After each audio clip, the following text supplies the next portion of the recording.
главные темы выпуска. На вопросы журналистов в рамках проекта «Открытое правительство» ответил вице-премьер Валентин Базров. Говорили о состоянии оборонно-промышленного комплекса Северной Осетии, развития дорожной и транспортной инфраструктуры. В республике продолжают вспоминать героев Отечества. Волонтеры Северной Осетии организовали акцию. Они раздавали прохожим солдатские конверты. В них история тех, кто отдал жизнь на фронтах Великой Отечественной войны. В Северной Осетии возрождается производство чернолощеной керамики. Эту посуду делают по особой старинной технологии. О том, какими способами восстанавливают древние сосуды, расскажет Тамила Хамицаева. Эти и другие темы далее подробно.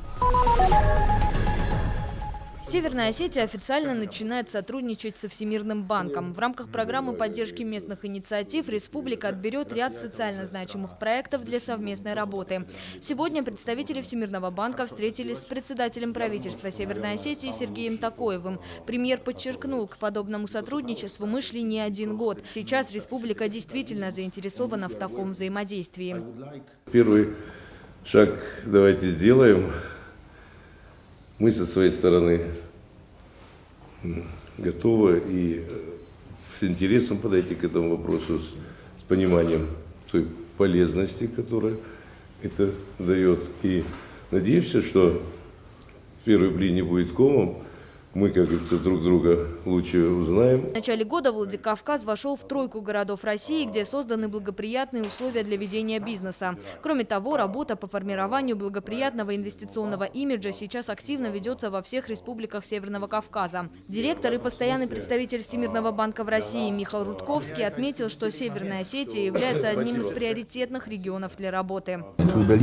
Сотрудничество Северной Осетии непосредственно соответствует той миссии, которую несет Всемирный банк, и тем задачам, которые Всемирный банк должен решать в первую очередь, а именно это преодоление бедности и достижение всеобщего благосостояния. В условиях геополитической напряженности неясно, когда Совет директоров группы Всемирного банка рассмотрит проекты российских регионов, пока они остаются подвешенными в воздухе. По словам представителей учреждения, работу над документацией продолжат, надеясь на улучшение обстановки. Самые интересные республиканские проекты будут отобраны в ближайшее время. Уже завтра Северная Осетия подпишет со Всемирным банком меморандум о взаимодействии. Кроме того, планируется заключение соглашения о предоставлении консультационных услуг между Всемирным банком и Министерством туризма, предпринимательства и инвестиционной политики республики. Яна Гайгиева, Самас Кучиев, Осетия ТВ.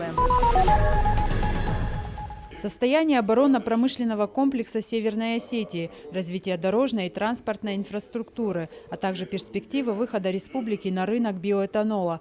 Об этом на пресс-конференции в рамках проекта «Открытое правительство» говорил вице-премьер Валентин Базров. По словам чиновников, в строительстве дорог наблюдается положительная тенденция. Уже закончен первый этап реконструкции взлетно-посадочной полосы в аэропорту Владикавказ. Сейчас, утверждает вице-премьер, ведутся переговоры с российскими авиакомпаниями. Уже можно купить авиабилеты по минимальной цене. Чиновник также говорил о развитии промышленности. Так завод «Победит» начинает сотрудничать с Рособоронэкспортом. Контракт будет заключен на 5-6 лет. Это позволит в следующем году увеличить производство в 2 раза. По «Победиту» я бы хотел сказать, что, конечно, мы не сидим по каждому заводу, у нас есть какие-то планы по развитию. По «Победиту», и когда министр по развитию Северного Кавказа здесь был, мы должны его интегрировать не только с экспортом, но и с тем, чтобы внутри России появляется большой рынок и по инструменту твердосплавному. Николай Бондаренко в своем деле профессионал. Более 20 лет он посвятил работе в североостинском филиале Ростелеком пригородного района. Сегодня ведущий инженер получает награду из рук главы Северной Осетии. Николай Бондаренко признан лучшим работником отрасли 2013. Это неожиданно для меня, что я попал в номинацию года как лучший по отрасли, тем более в сфере своей связи.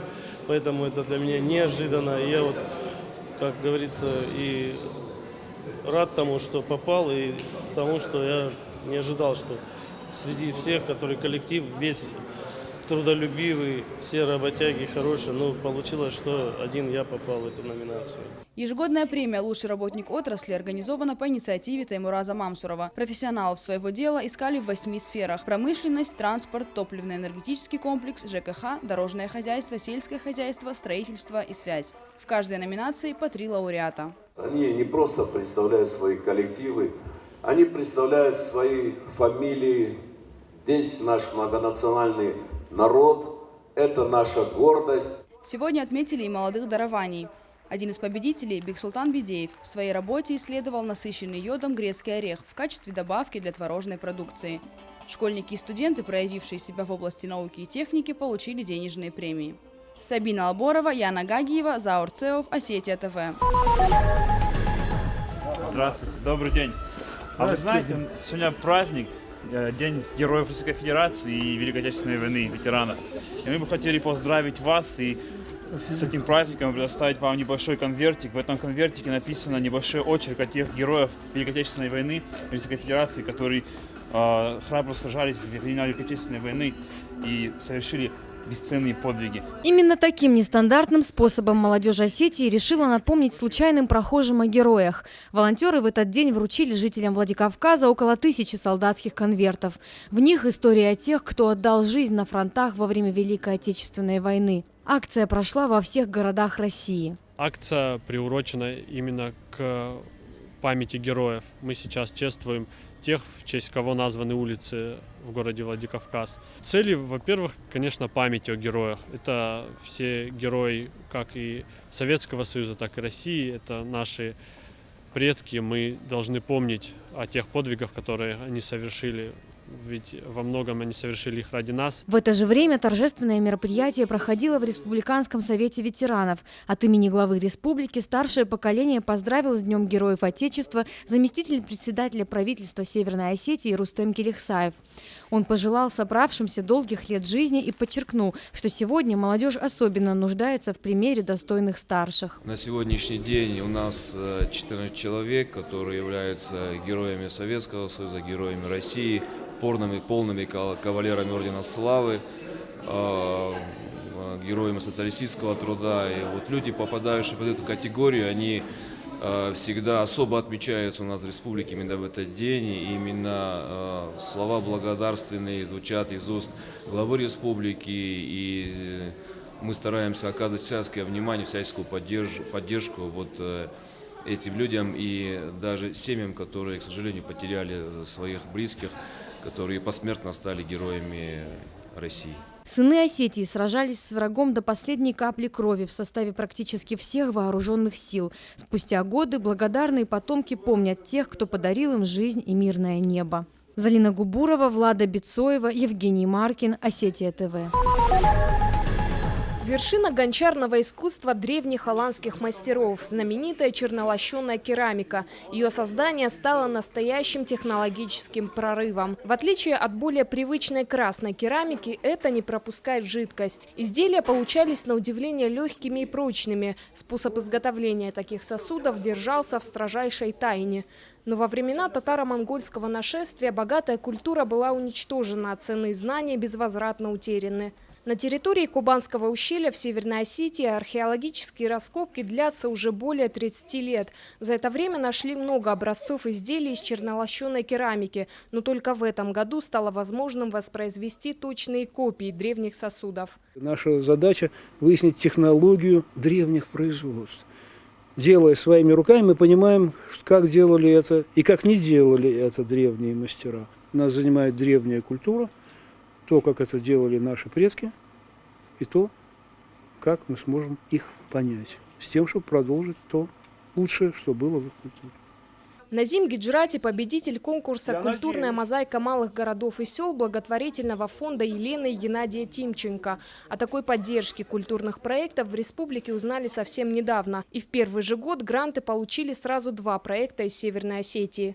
Презентация настолько, наверное, успешно была проведена и так заинтересовал этот конкурс наших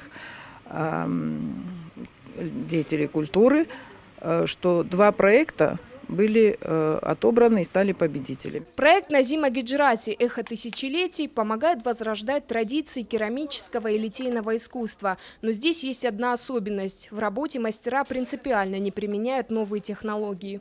Специальную печь для обжига керамики современность также не коснулась. Топится она дровами. Проход на время, пока посуда остывает, закладывают кирпичами. Сюда помещают сырые изделия из глины, а через 3 дня достают уже готовые керамические сосуды. Процесс изготовления керамической посуды достаточно трудоемкий. Форму сосудов сначала лепят из глины, после их просушивают и полируют. Только потом отправляют в печь, где изделия подвергаются 10-часовой термообработке. Остывают еще 2 дня. Все это требует от специалистов высокого профессионализма и терпения. Вот эта птичка, это как бы птичка-проматерь. Та девушка, от которой пошел род. Это из моих раскопок в станице Змейской 1981 года. Последний этап – обработка изделия расплавленным воском. Расположившись у костра, мастер до блеска натирает посуду. Воск считается хорошим антисептиком и придает керамике нарядный вид. Путешествие этой чаши закончится на прилавке магазина. Прототип старинной керамики уже пустили в массовое производство. Тамила Хамицаева, Фатима Дзываева, Заур Цеов, Осетия ТВ.